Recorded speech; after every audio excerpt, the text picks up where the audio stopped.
Yo, what's good, fans of Fight Night? It's your boy JB Trap House Boxing, man. I'm back again with another video. Shout out to the LDBC, man. Smash that like button, smash that subscribe button, share the video always, and leave your thoughts and comments at the end of the video. And if you're looking for the exclusive street news, go subscribe to Urban Media Fix. And every Wednesday, the LDBC will be getting together on the Smoke City Mobcast, so you make sure you go subscribe to the Smoke City Mobcast. Every Wednesday, the LDBC will be getting together at 9 o'clock Eastern Time, PM, and that's what we'll be doing our hangout. So make sure you tune in, subscribe, and you already know, do the right thing. So shout out to Behind the Gloves, man. They did an interview with Josh Taylor. Pretty interesting interview, and a few things that I wanted to talk about throughout the interview that I thought was pretty, interesting, that I, want to talk about and cover and share with you guys. So, let's begin. Let me see, what should I start with? All right, it was basically asking Josh, what does he consider himself as, and is he the contender or prospect? He was like, basically, whatever you want me, whatever you call me, whatever. But skip that part. And they asked Josh Taylor what was his long term, what was his career goals, and he basically said that he wanted to be a two-time world champion, a two-division world champion. So basically, he of course 140 where he dwells at. He wants to get all the belts from out of 140, and he wants to unify, and then I guess he wants to, I don't know if he want to be just a world champion at 147 and just unify at 147 as well. I don't think he really just said that he wanted to unify. He said he wanted to be world champion. So I don't know. But, and, that was pretty much it on that note. But, and he was asked about Mikey, basically, how did they ask? It was something about Mikey Garcia. He was like, you got Mikey Garcia at the top, and, the guy they talking about Amir Mom and Jose Ramirez and all this other stuff. And he was like, he never really seen Amir Mom fight. He said he may have seen him fight one time, but he seen Jose Ramirez fight, come forward, good boxer, decent defense, a lot of head movement. He broke his style down. So, and he said if he had to pick a winner, he had to pick Ramirez, because he never seen Amir Mom fight before. So that's he'd be reason for picking Ramirez. But anyway, they was like, so, the Mikey Garcia name was mentioned, and he was like, yeah. He said if the opportunity presented itself, I'd take that fight right now. And he says, because I believe I can win. He said, that's just, I believe in my skills that much. I believe I can beat Mikey Garcia or whoever else at the top, basically. So I was like, oh, okay. And, the funny thing is, I made a video about this, about Josh Taylor versus Mikey Garcia. I asked people who would they pick, and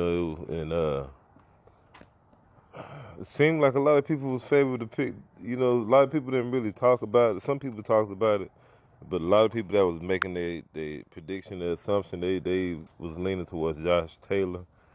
And I was kind of, I don't gonna say I was surprised, but, it is what it is. But I like both fighters a whole lot. I'm a huge Josh Taylor fan. And I don't know, man. Like, I don't want to. This is one of these conversations I don't want to talk about. But, I do tend to bring it up from time to time. I don't know who I would favor right now. To be honest with you, I think that Josh Taylor got the more tools. He's able to do a little more. He's more versatile. But, they're both excellent fighters, man. Both excellent fighters. But I don't know when that time. We'll talk about that. We'll cross that path when that time comes. But anyway, they was asking about Krissy Banks and George Grosz, and he was like, I guess he's in the same stable with George Grosz, McWiggin, you know, Barry. Well, I can't think. I don't know how to say the dude's name, but Barry McWiggin or something like that. You know, they all over there, Cyclone Promotions and all that other stuff. So he all over there with George Grosz, and and they asked him about the matchup, and he said he of course he gonna pick George Grosz because he biased. He been they're in the same stable or whatever whatnot, and they was questioning George Grosz conditioning, and they said that a lot of people were saying that Eubank was gonna be able to outwork Grosz. He's the more fit. He got better condition. He's not gonna be able to keep up the pace. And Josh was basically saying like, BS. Because they George Grosz beat him in everything, pretty much all the runs and all that stuff when they doing work together. He said George Grosz beat him out. So he said that's false on that end. It's like George Grosz keeps up with the pace. He's very, very he's in very, very good shape, basically. The high volume won't be a factor. He just basically said that he thinks Eubank's too small, just like all the rest of the guys thinking Eubank's too small, and he's not gonna be able to outbox George Grosz, and that's just pretty much it. Talked about Hard Davis a little bit. He just said basically, I don't want to get too much into that, but basically, Hard Davis, he said he should have think before he opened his mouth about someone's family. He didn't really get in detail about too much about whatever, but he kept it pretty much simple.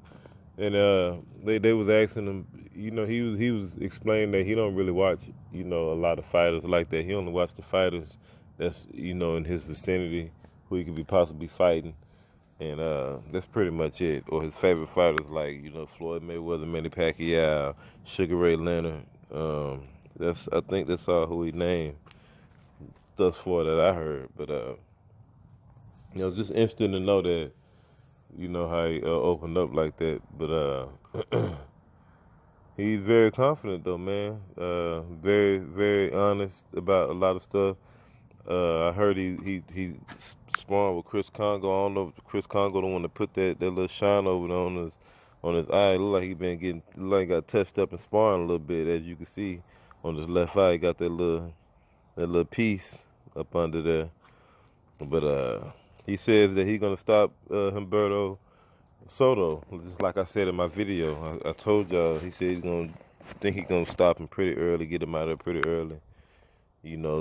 Put the beats and the brakes on him and get him out of there. And just like I said, but he says that Humberto Soto is a tougher opponent than he think that Miguel Vasquez. Could be true. Might be tougher, might be more game, but I don't think he. I ain't gonna say skill wise. I don't know, because Humberto Soto throws the same combinations over and over again. And Josh Taylor gonna pick up on that, and he already got a game plan to get this guy up out of there. And they was trying to get him revealed on behind the gloves, but ain't no fighter gonna talk about that. But that's pretty much it. I think I covered everything on this Josh Taylor situation. Can't wait to see the fight on March 3rd. Like I said, I got my boy stopping him probably, I think, in the 5th round, some crazy early shit like that I said. And pretty sure he gonna do that too. Get him out of there. So, hey, man, we can't wait to see what's next. Supposed to be trying to get bringing the world title back to Scotland next year. Hopefully this year next year. But y'all let me know what y'all think. This your boy JB Trap House Boxing.